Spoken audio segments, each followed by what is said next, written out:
Yan, umilaw. Umilaw siya tapos tumunog. Pag i-push start natin ito, pag umilaw siya, ay yun po, magka-push start tayo kahit naka-open susian. Yan. Yan, meron tumutunog. Pag tumutunog daw, kahit naka-open susian, pag i-start, ay makapag-start po siya.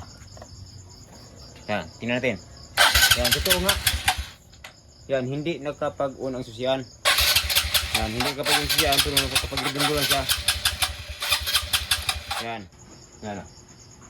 Umiilaw siya tapos dito, laging umuugong, tumutunog dito. Parang mayroong pampot doon sa ilalim mo. Yan o. Yan. Pag galawin natin, yan, nawawala. Yan. Tumuugong ang pump. So, bali ngayon ay mayroon tayong isang XRM 125 FI. So, marami na pong pinalitan mga grasa, no? Since ay nanggaling na po ito sa ibang shop, hindi na bigyan ng solusyon ang problema.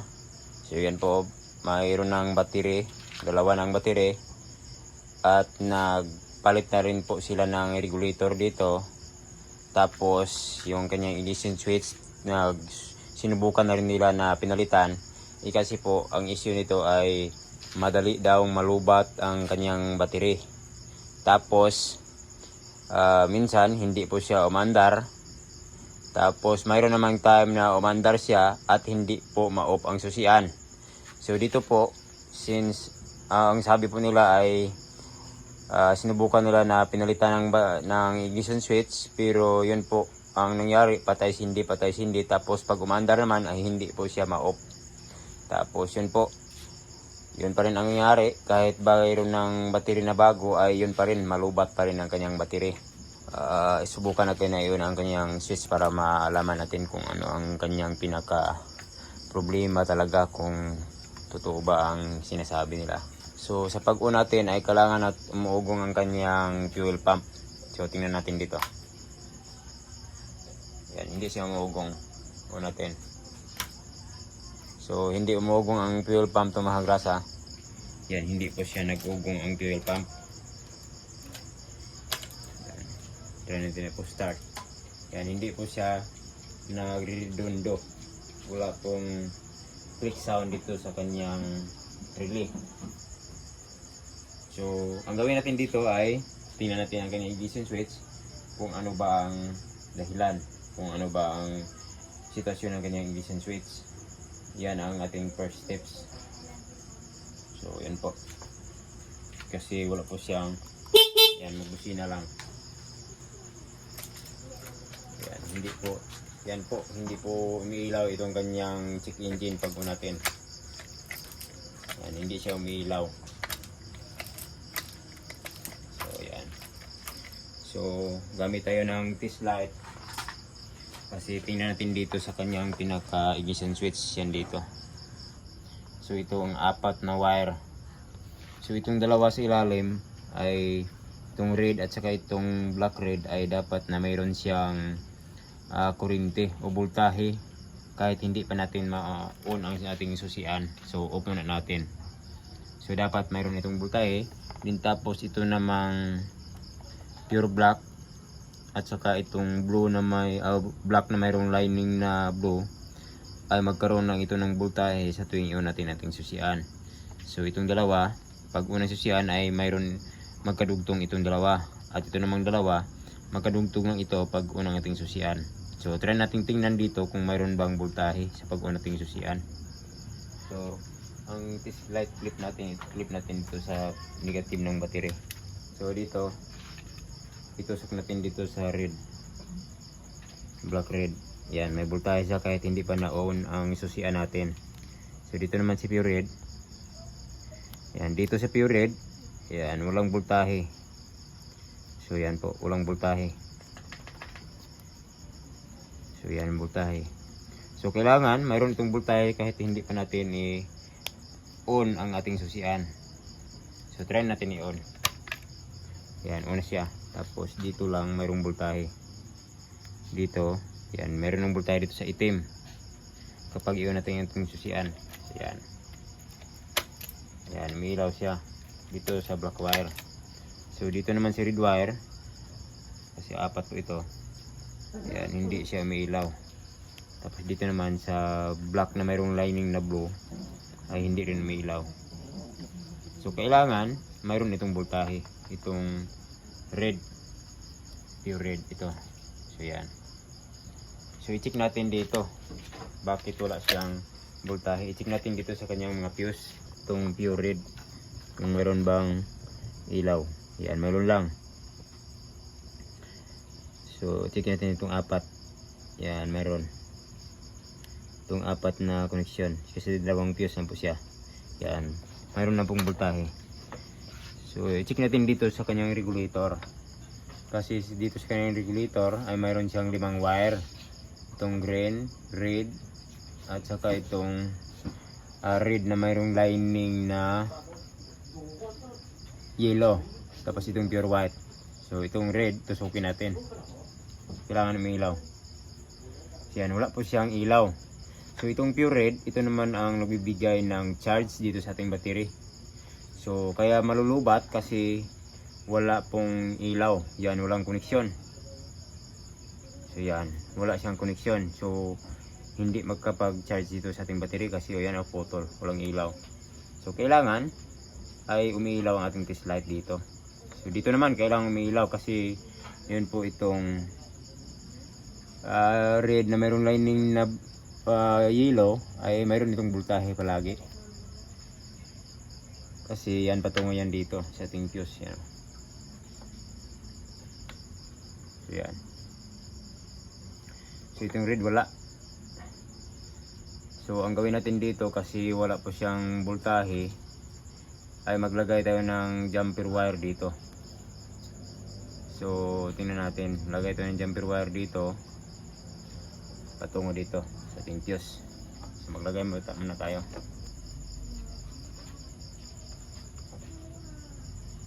So ito na po, nalagyan na po natin itong red wire at saka itong red na mayroong lining na yellow. So pinagapang natin dito itong red wire, kinunik natin dito sa fuse box, ito namang red wire. Tapos ito namang red na mayroong lining na yellow, kinunik natin dito sa red na mayroong lining na yellow din. Okay, try natin na yun ang ating susian. Tingnan natin kung umandar na ba siya. Ayan, ito na, umiilaw na po ang kanyang pump, ang kanyang engine, check engine, yung kanyang indicator. Ayan, tumutunog na po ang kanyang fuel pump. Ayan, tumutunog na po siya.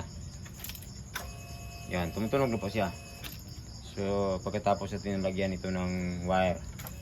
Ayan, subukan natin na pandarin. Tara po siya.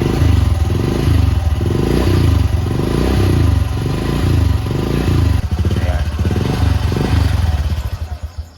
Tapos minsan pag i-off daw ang susian ay magkapag-redundo lang daw pag i-push button natin ang ating starter switch. Yan po. Pag galaw-galawin daw dito. Yan. Minsan daw ay yun po, mayroong tumutunog dito sa tangke. So try natin. Try natin. Off ang susian muna. Yan, mayroon. Mayroon tumutunog. Yan, mayroon. Yan, mayroon tumutunog. Pag tumutunog daw, kahit ako po susian, pag start ay makapag-start po siya. Yan, tingnan natin. Yan, totoo nga. Yan, hindi nakapag-on ang susian. Yan o. Yan, hindi nakapag-on ang susian, pero nakapag-redundo lang siya. Yan. So, yan po daw. Yo. Yan po. Yan, wala na po siya. Start natin. Yan. Ibig sabihin nito ay mayroon pong nag-short dito o nagkaroon ng nagdikita ng wire dito. Itong banda. Yan. Subukan natin na i-test light dito kasi sa ganitong senaryo ay ang wire na nagkaroon ng connection dito ay itong kanyang ano po, dito sa kanyang ignition switch, dito kanyang blue. Dito kanyang blue o black na mayroong lining na blue ay patungo ito sa kanyang pump at saka dito sa ating yan, signal dito sa ating voltahe dito sa ating ECU. So patungo dito sa ating ECU. So itong blue na mayroong lining, so itong black na mayroong lining na blue ay patungo ito sa ating pump. Dito, mayroong wire dito na black na mayroong lining na blue at patungo dito sa ating ECU. So sa pag-unang susian ay magkaroon lang siya ng voltahe. So kapag i-off natin ay wala po siyang voltahe. Kaya tumutunog ang pump o mayroong tunog doon sa pump kasi nagkaroon siya ng voltahe, itong blue. Pag ano natin, galawin natin dito. Yan o. Galawin natin. Yan. Yan, mayroon siyang ano dito. Yan, mayroong tunog. Yan, galawin natin dito. Yan o.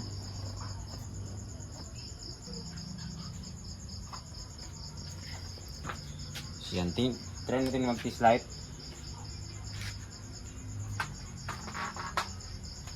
Dito, so ang ating test light clip, i-clip natin dito sa ground, sa green ng battery. Tapos itusok natin dito sa blue, sa black na mayroong lining na blue. So kailangan hindi siya umiilaw pag i-off ang ating susian. So try natin yun. Yan, umiilaw siya, no? So walang tunog sa pump. Yan, umiilaw siya. So kapag yun po ay galawin na itong wire na to doon sa bandang ilalim ng tangke, pag umiilaw ang ating test light ay ibig sabihin mayroong wire na nakadikit doon sa ating black na mayroong lining na blue. So try natin na i-off ang ating susian, tapos yan po, galawin natin dito. Pag umiilaw ito, ibig sabihin mayroong connection dito patungo sa ating pump at patungo dito sa ating ECU. Kasi kailangan itong ating ECU, itong black na mayroong lining na blue ay magkaroon lang siya ng voltahe sa tuwing yun ating susian. So off ang susian, galawin natin dito pag umiilaw ba ang ating test light.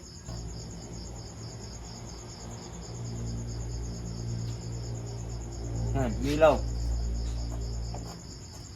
Try natin galawin. Yan, umiilaw siya. Yan, umiilaw.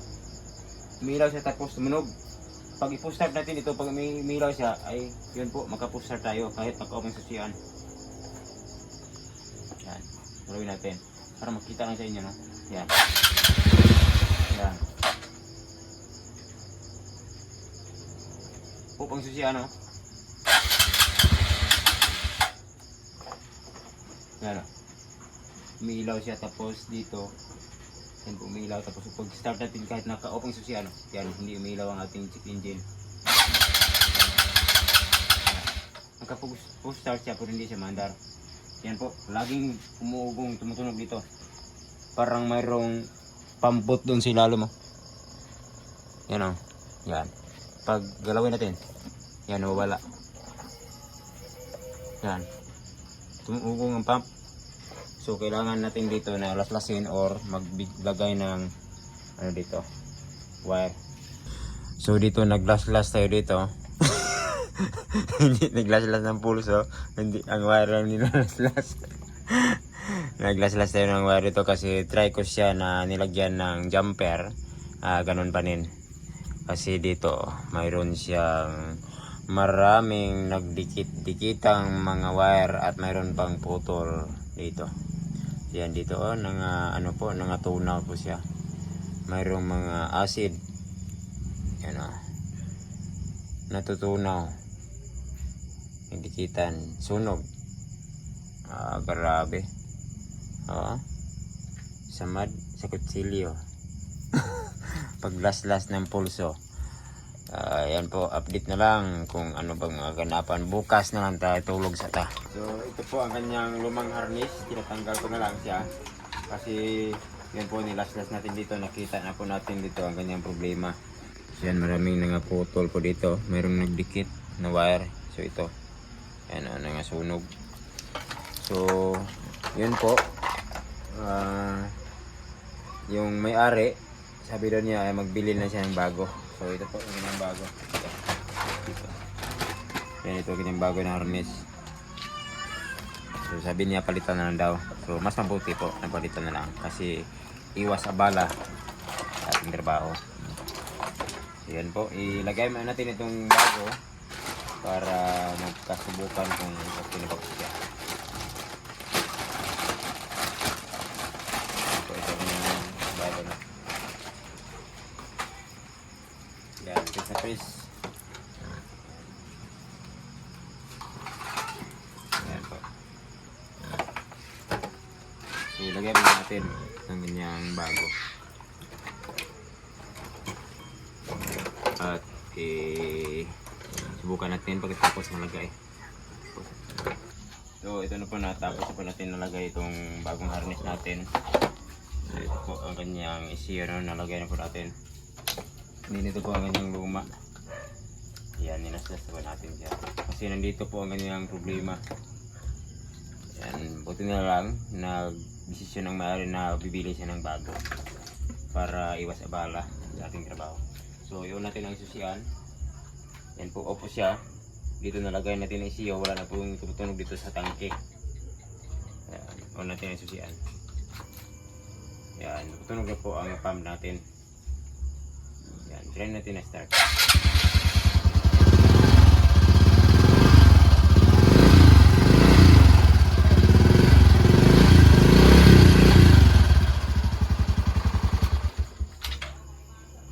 One more.